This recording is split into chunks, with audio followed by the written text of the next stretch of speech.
Hi, everybody. It's nice to see you all. We are from SeaMar. My name is Betsy Camacho, and this is Marta Mendoza. I'm stepping in for Marta Dominguez, which is one of our promotoras, but she wasn't able to make it. But we're going to talk a little bit about the lack of interpreters for different indigenous languages in specifically Whatcom County. So I'm going to let Marta start. She's going to say in Spanish. I'm going to translate for her to English for you guys. Voy a poner acá. Hola a todos, mucho gusto. Mi nombre es Marta Mendoza, como dijo Betty. Hello, everyone. My name is Marta Mendoza, like Betsy said. Y soy originaria de Guatemala. I'm originally from Guatemala. Bueno, para mí es un gusto estar aquí con ustedes, pues viviendo esta experiencia. Yo creo que pues yo soy una de esas personas que experimente la dificultad de comunicarse. It's a great time to be here, and it's a really good experience. And I'm one of the people that have struggled with being able to communicate here in the States. Mi primer lenguaje es MAM, entonces para mí es un poquito difícil comprender y hablar lo que es el español, y imagínense ustedes el inglés. My first language is Mom, so sometimes Spanish is hard to understand and speak. So now imagine me trying to speak English. Bueno, en este momento quisiera compartir un poquito. Estamos como parte del programa de Promotores de Salud. Hemos vivido experiencias especialmente con personas que viven en esta ciudad y que tienen diferentes lenguajes. Y pues uno de ellos, aquí los voy a pues, decir cuáles son los que nosotros hemos encontrado. So part of what we do is working with the community, and a lot of the people in the community speak very different languages. So I'm going to name a few that we've encountered. Está el MAM, así como les mencioné, como es mi lenguaje. Está el aquí, está el acateco, el cachiquel, el quiché, el canjobal, el nahuatl y también el xochi. So she just named several of the indigenous languages here in Whatcom County. Bueno, para ellos es tan difícil estar pues en esta ciudad para comunicarse, porque estos lenguajes no son tan comunes y no hay quien les puede traducir, especialmente cuando hacen sus citas médicas, cuando les dan sus medicamentos para comprar, pues ellos tienen mucha esa dificultad para comunicarse. So these are some of the languages that are less common. So they're languages of lesser diffusion. And it's harder for them to find interpreters for especially things like medical appointments or even at pharmacies trying to get medication, things like that. There's very little interpretation for these languages. Tengo un ejemplo en mi familia. Mi mamá, ella no sabe leer ni escribir. Entonces, cuando ella tiene sus citas médicas o les dan sus medicamentos, ella no puede entender. Nosotros como en la familia la ayudamos con estas dificultades, pero yo me imagino las personas que nos hemos encontrado a muchos que no tienen a nadie quien les puede ayudar ni en su propia familia. So I have a personal example. My mom speaks Mom, and she doesn't read or write. And so within our family, we try to help her when she has situations where she needs translation. But there are many people that we know that we've encountered that they don't have anybody with them or in their family that can help them in these situations. Estas son unas experiencias que pues podemos ver aquí en nuestra realidad, y pues agradecer a todos por buscar una forma, una alternativa a cómo poder ayudar a estas personas y pues trabajar juntos. So these are some of the issues that we face, and I want to thank you all for taking the time to find solutions and talk about these issues and try to help our community. Muchas gracias.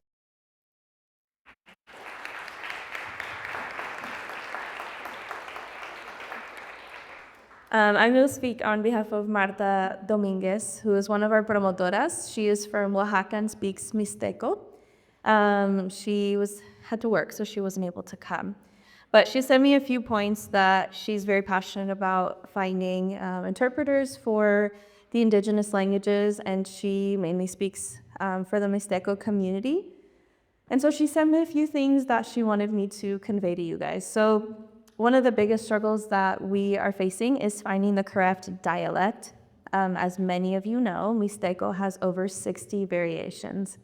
And so trying to find the correct translation is really, really difficult, even though Mixteco is probably one of the more common indigenous languages here in Whatcom. Something that happens because of this is misinterpretation and misinformation. And this causes a bigger issue than the original issue of not understanding the language. Interpreters often come and interpret, but the family is not understanding. We recently had an experience with this within our SeaMar community, and we had somebody who spoke Mixteco, and it was a really critical situation. There was not the right interpreters. Our promotora was able to go and translate for her and understood about 90%, and they understood her really well. But that's not always the case. And so she was happy to be able to help, but that's one case out of many that we constantly lack interpretation for. So there's oftentimes like misinformation for appointments, which we know in the medical field is really dangerous to give misinformation. That's something we were worried about for this case that just happened recently. There was misinformation about treatment being continued or not, which that's a really big issue. And so that's something that we often face. In Whatcom, we have interpreters, but we still need more. There's a constant lack. And part of that is the certification, which we've been talking about, trying to get certified as interpreters. There's people that often can do it, but they don't have the certification, and so they're not allowed to. So that's a huge issue that we are facing. Something with Mixteco specifically and some of the other indigenous languages, like Mam that Marta also speaks, there's so many variations that you can't just ask, which Mixteco do you speak? Because if you say Mixteco bajo or Mixteco alto, sometimes somebody else who speaks Mixteco bajo or Mixteco alto speaks a different variation of the same Mixteco. So instead of asking which Mixteco do you speak, the correct question would be which region or which little town or city or part of Oaxaca or Mexico are you from? That way we can identify the correct interpreter that is needed. That's often how we work within our promotores. We always ask, where are you from? Which part of Mexico, which little town or city are you from? And then that's where we try to find somebody to interpret for them. There has also been a big influx of Mixteco speakers into Whatcom County and Skagit as well. And so trying to make sure that we have enough people to cover all of that is a really big task for all of us. Something that Marta was sharing that is very common with the indigenous communities is that people don't have a lot of schooling. A lot of them maybe went to school through elementary, maybe they didn't. Oftentimes they're missing schooling in their own language, and so for them to come and learn Spanish or even English is really difficult because of that lack of schooling that they have. And so trying to find a connection there is really difficult sometimes, and making sure that they understand. So whenever we have interpreters through our promotores, the main thing we try to make sure is ask, does the family understand? So as they're interpreting, they ask family, are you understanding what I'm saying? If they don't, then we need to shift and do something different and figure out where we can find a correct interpreter for them. Marta had an example as well. Her family speaks Mixteco. Her parents did not go to school very long. Her mom went up to 4th grade and her dad went up to 2nd grade. And ever since then, they've been working. So that is a huge disconnect. And Mixteco is not necessarily a written language all the time. And so not having that also is a huge disconnect in your learning for another language. So just being aware of those little pieces as we're finding interpreters or working with these community members is knowing how much we can say and how to best interpret so that they're fully understand what's going on.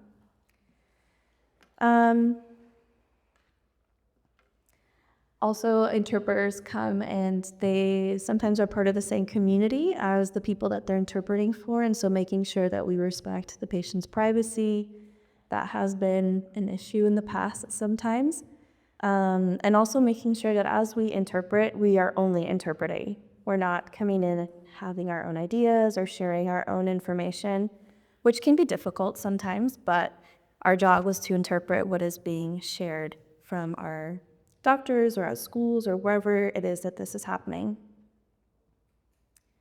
So more than anything, our promotoras both wanted to just thank you guys for doing the work that you're doing and bringing awareness to this issue, and also to encourage people and help others that are in this path to finding how to help their community with interpretation, and seeing what we can do together to help bridge that gap. So thank you guys.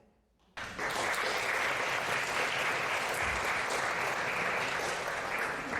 have a quick question then, and maybe other people do too. But when you were talking about trying to find the right match, I'm curious, I know like the CSHS does not get COPAs because there's one Nisaido interpreter, Nathan, for 2 counties, and I know there are more than that, but they're not there. So how do you do it in a way that we all can learn from and try to do better? It's a good question. I feel like that's a really big question to answer, but specifically for Promotores from SeaMar, we try to fill the gaps wherever we can. And so our Promotores, most of them speak an indigenous language, and so they're able to step in and help, but we really need a lot of the qualification. That's it. Yeah. Something important that people should know that is Promotores work is volunteer. Yes, our Promotores are fully volunteers, and so that is also can be an issue because it's up to their time whenever they are available, and so we, lack the time of having them there and ready to go, but oftentimes they're ready and willing to help, but they are volunteer-based, yeah. What about flexible or trainable staff? How will you manage that in your clinics? Can you repeat the first part? What about staff, employees who are trainable? Do you have staff who are fluent in various indigenous languages? And if so, how you handle using unassisted workers? We have some, but not enough. It's very limited. Marta is one of our staff members at SeaMar, but we don't have a huge population of staff members who are trilingual or bilingual in indigenous languages. With the translation piece, we can use our staff members as translation when needed and necessary if there's no other way to translate. But most of the time, I know SeaMar tries to get interpreters for the appointments. If you don't mind, I'm going to make a comment about how all the different ways to achieve communication, and ultimately, like here at the SeaMar clinics, it's a provider entity that takes that decision. The law allows the entity to decide how they're going to do it. Now, one thing that seems also the experience, that's a lot of fuzziness in Washington State, and it's complicated, but the requirement to have an interpreter that has a DSHS credential is put upon because of this litigation that we adopted in 1991, it's put on the state's own health and human services programs, like Boathouse, what's now DCYF, and DSHS programs, and there so it is very important to have someone who's qualifies to be an interpreter, and that's one route. And many of our medical institutions have have a default requirement that interpreters have to have that's credential. But it's actually not the only way. The bottom line is it's a person qualified. And there's a lot of nuances that we can't get into now, but like I said, sometimes there's infusion about it. Then that program actually, well, I'm trying to think of the quickest way to say it. It's the one that's for this people who are clients of state programs, and not everybody is a client of a state program. It's for many years. It's been seriously underfunded. It hasn't kept up with national standards, and it's really a threat. It's a threatened out as the state budget and promotes it on federally also. Then it's because the state is required not only to arrange for those interpreters, there is a mechanism and that they will cover the costs. And that's what there it gets kind of muddy. And I know so like you probably observed this last year when there was a bill about trying to have licensure for interpreters, Ruth's like the organization that Cruz works for, and many of our community clinics. Some of it is that for many reasons they can't get formative patients involved in Medicaid. They can't get the interpreters here in the state system because it only covers about less than 50 languages, and there's other logistical bits. So I don't mean to go on, but that's why you need some of that creative thinking about how we're going to meet people's needs in the here and now, and how they can support language search, logistically and financially. Yeah, almost for people who want to become interpreters. Yeah, I agree. I think we definitely need both, and that's something that I guess that's part of our task, right? Is to find ways to open that pathway for them, because there are a lot of community members that have, ability to speak 2 to 3 languages and could interpret, but there's not always that certification piece. So, yeah. Any other questions? Do you think your promotores, do you give them like some kind of training or orientation on the role that they are gonna perform? Interpreters like is Yeah, we have had training in the past. I believe it was a year ago. They had an actual medical interpretation training. And so they all were able to receive that training. They all know what it is to interpret, but not all of our promotores speak English. So that's the piece that sometimes is difficult to have them actually interpret, because most of our providers and appointments are in English. What organization did you use to give the training? To be honest, I'm not sure. I only started doing this role about 6 months ago, but I do know that we had like a workbook, and they did all their training. It was an online thing, and so they were able to do it on there. But I can look for that information if you'd like. What do you support if you have a Savage holder and then speak English? How do you support them to be trained to become a interpreter? So the ones that do speak English to take the training, did you take the training? So Marta was able to take it. So if they were able to take it in English, as long as they could understand and to complete the course, they were able to take it. So the ones that don't speak English, they'll be teaching that. As of right now, yes. Yeah.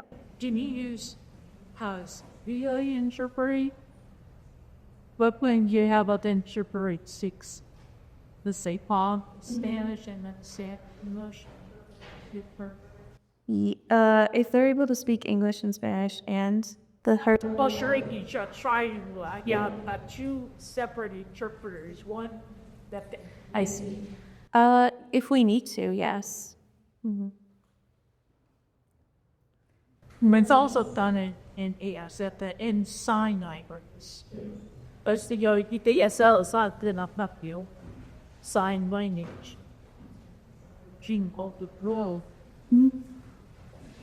Oh, so for the What does it seem like are those people who need interpreters getting interpreters, and are you country may rely on volunteers in order to fill that need?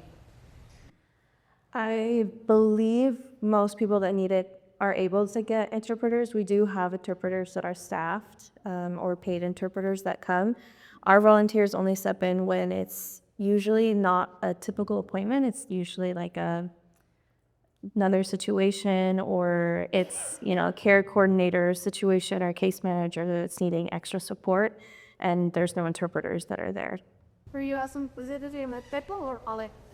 Or, well, let's just say for indigenous languages, are most people, like most patients who need indigenous languages or go through that the SeaMar clinics in Wakandala receiving services in those languages? Not always.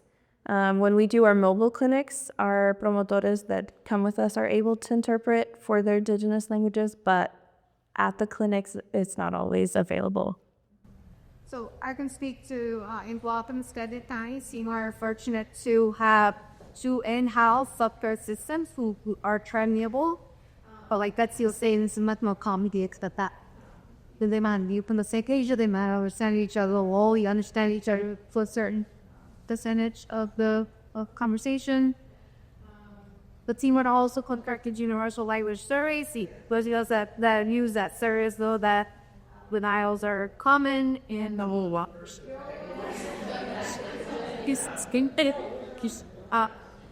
Yeah, look at the copy. I have not experienced can I get is that whatever the Scorpio. But I was actually curious from our last meeting, the Coast out of Oregon.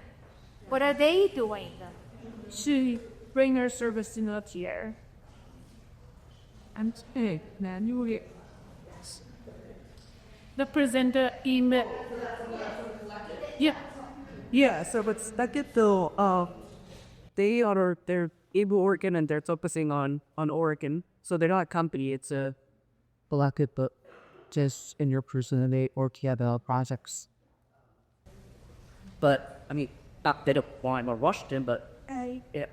There's some, not a lot, but there's some availability of verbal interpretation in indigenous languages. Does SeaMar needs that as well? No, that's what I meant. I'm going back to it. Okay, because oh yeah, I'm this in English like how many horn in his loss. I believe SeaMar could this doesn't but then man get off the Well, thank you guys.